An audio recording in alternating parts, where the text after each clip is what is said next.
Naghahabilin na si Jesus. Malapit na siyang umakyat sa langit. At yung kanyang habilin, tanda na magkikita tayong muli. Parang sinasabi ni Jesus, hanggang sa muli.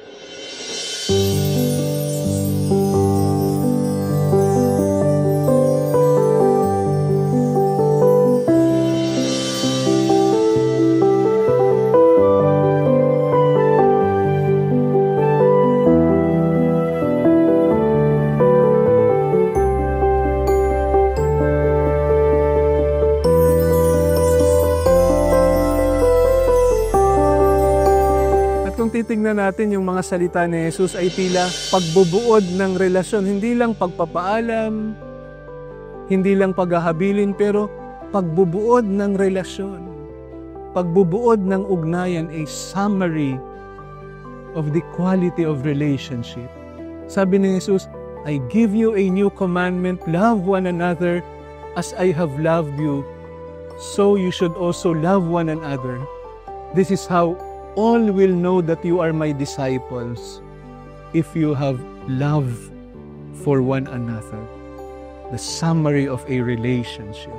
Meron pong ilang mga paalala sa atin ang ating pagbasa. Yung habilin ni Jesus ay parang direksyon din dapat ng ating mga buhay. Unang habilin, always glorify the Father. Lagi nating papurihan ng Ama. Sabi ni Jesus sa Ebanghelyo, now is the Son of Man glorified, and God is glorified in Him. Makikita natin sa buong buhay ni Jesus, the passion of Jesus was to make the Father happy. Jesus made His Father proud of Him. Siguro po, ilang taon nang nakakaraan, nabasa niyo marahil sa dyaryo, o kaya nakita niyo sa internet, yung kwento ni Kevin Villanueva. Siya po ay nagtapos sa letra ng Information Technology. Maaga siyang naulila sa kanyang mga magulang, kaya nga nung kanyang graduation, wala yung kanyang nanay at tatay. Pinagmamasdan niya yung lahat ng mga kaklase at kasama niyang gumraduate ay kasama nila si nanay at si tatay. Kaya nga ang ginawa ni Kevin, pagkatapos ng graduation, dumiretso siya sa sementeryo, sa libingan ng kanyang mama at papa. At nag-selfie siya doon, katabi yung libingan ng kanyang mama at papa. At sabi niya, akala nyo, kayo lang ang may picture kasama ang parents nyo? Pero ma, pa, para sa inyo ito, sana proud kayo sa akin. How do we live our lives? Sinisikap ba natin na ang buhay natin ay ayon sa plano at pangarap ng Diyos para sa atin? Yung dahil sinikap natin na mabuhay ayon sa kalooban ng Diyos, maririnig natin ang Diyos na nagsasabi sa atin, this is my beloved Son with whom I am well pleased.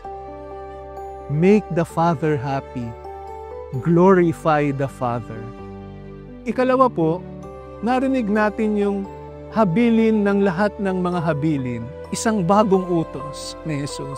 Sabi niya, magmahalan kayo katulad ng pagmamahal ko sa inyo. Pansinin niyo, hindi lang basta magmahal ang iniutos ni Jesus, ang habilin ni Jesus. Ang habilin ni Jesus, tularan natin ang kanyang pag-ibig. Tularan ang pag-ibig ni Jesus. Kasi po kung aasa lang tayo sa sarili nating kakayahan, aba susuko po talaga tayong magmahal. Hindi talaga natin kayang magmahal dahil madali tayong masaktan, dahil napapagod din ang puso natin, dahil mahirap magmahal, aba mayabang pa tayong magmahal. Hindi tayo marunong magmahal. At si Kristo ang nagtuturo sa ating magmahal.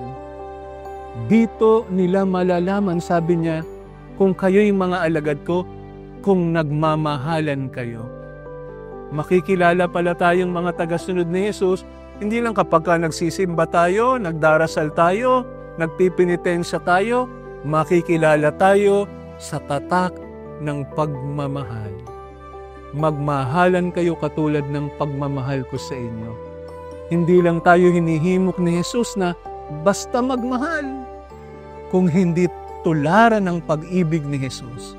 Magmahal katulad ni Jesus. Sa unang pagbasa, ikinwento yung pagtatapos ng unang misyon ni Pablo.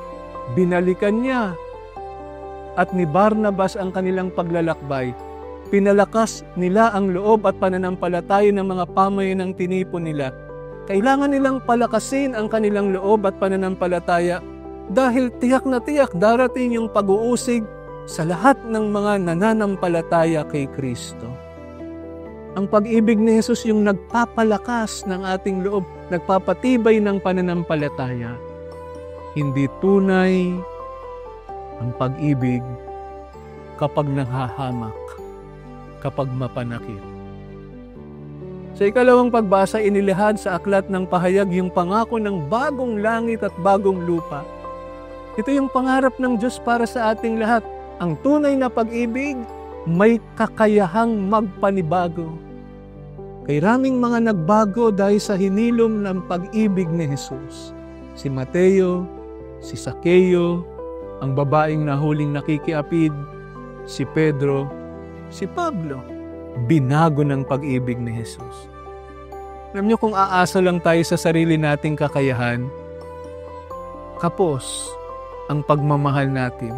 Susuko talaga tayong magmahal dahil madali tayong masaktan, dahil napapagod din ang puso natin, dahil mahirap magmahal, dahil mayabang tayong magmahal. Hindi tayo marunong magmahal at si Kristo ang magtuturo sa ating magmahal. Kaya kapag nagkakasal ako, sa pangangako nung ikinakasal sa bawat isa, pinapaharap ko sila sa altar. Titingnan lang nila ang bawat isa ng sandali, pero pagkatapos habang nangangako, sabi ko, sa krus kayo humarap. Kasi si Jesus yung magtuturo sa kanilang magmahal. At ano ba yung matututunan natin sa pagmamahal ni Jesus? Paano ba magmahal si Jesus? Kung magmamahal tayo katulad ni Jesus, una, yung pag-ibig ni Jesus, hindi yan mapaghiganti. Sa halip na hingin sa Diyos, nalipulin sila, yung lahat ng mga nanakit sa Kanya, yung lahat ng mga nagpapako sa Kanya sa krus, o malipusta sa Kanya, aba, parang nag-abogado pa para sa mga kawal na nagpako sa Kanya sa krus. At nakiusap siya sa Ama na patawarin sila dahil hindi nila alam ang kanilang ginagawa. Sabi ni Father Winston Kabading, itong pag-ibig daw na ito, a love that is even willing to make excuses for the beloved. Ikalawa, yung pag-ibig ni Jesus, laging nauunang magmahal. Yung isa sa dalawang kriminal na kasabay na ipinako ni Jesus, nakita ni Jesus yung malalim niyang hangaring makauwi sa Diyos. Kaya kahit pareho naman silang naghihirap, pinaginhawa siya ni Jesus sa pangakong magkakasama sila sa kaluwalhatian. Isasama siya sa paraiso. Yung pag-ibig ni Jesus, pag-ibig na handang kalimutan ang sarili. Sa paanan ng krus, naroroon si Maria at ang alagad na itinuring niyang matalik na kaibigan. Kahit na nasasaktan siya, mas nakita pa rin ni Jesus yung puso na dinudurog ng hinagpis. Kaya sa halip na ituon sa sarili ang kanyang atensyon, inihabilin sila ni Jesus sa isa't isa para tiyaking hindi sila madadaig ng pangungulina. Yung pag-ibig ni Jesus, pag-ibig na nagtataas ng dignidad, nagbibigay ng kapayapaan at kaginhawahan. Kapag gagawa ng himala si Jesus, tuwing magpapagaling si Jesus, hindi lang para tugunan yung pisikal na sakit at gutom. Yung balo, yung ketungin, yung babaeng nahuling nakikiapid, bago pa man ihabilin sa atin ni Jesus, ipinakita na niya sa atin ang halimbawa kung paano magmahal. Kaya nga kung nahihirapan tayo, hindi tayo maliligaw. Tignan lang natin si Jesus. Iugnay lang natin yung sarili natin kay Jesus. Hiramin natin yung puso ni Jesus. Hayaan nating turuan niya tayong magmahal. Meron pong isang misis na nais na niyang sukuan ang kanyang mister. Nagkikwentuhan sila yung kanyang mga frustrations at hinanakit. Pero mabuti na lang yung best friend niya, hindi nanunulsol, hindi nanggagatong. Ang ganda nung paalala sa kanya ng kanyang best friend. Sabi sa kanya, kung nahihirapan kang pagkatiwalaan siya, pagkatiwalaan mo yung pagmamahal mo sa kanya. Parang sinasabi sa atin ng ating mga pagbasa ngayon, kung nahihirapan tayong magmahal, magpatawad at magbahagi, bumaling tayo sa pag-ibig ni Jesus. Pagkatiwalaan natin ang pag-ibig ni Jesus. Ang turo at habilin ni Jesus, hindi lang basta magmahal, kung hindi magmahal katulad ni Jesus. Kasi anumang pag-ibig na hindi nakaugat kay Jesus, kulang, mapanakit, nagtitipid, nagdadamot, sumusuko, at nang iiwan. Hilingin po natin kay Jesus na turuan niya tayong matupad yung kanyang mga habilin. Ang assignment niyo po, kausapin mo kaya yung kaibigan mo na matagal mo nang binabaliwala. Patawarin mo yung magulang mo o asawa mong nagkamali at nagpabaya.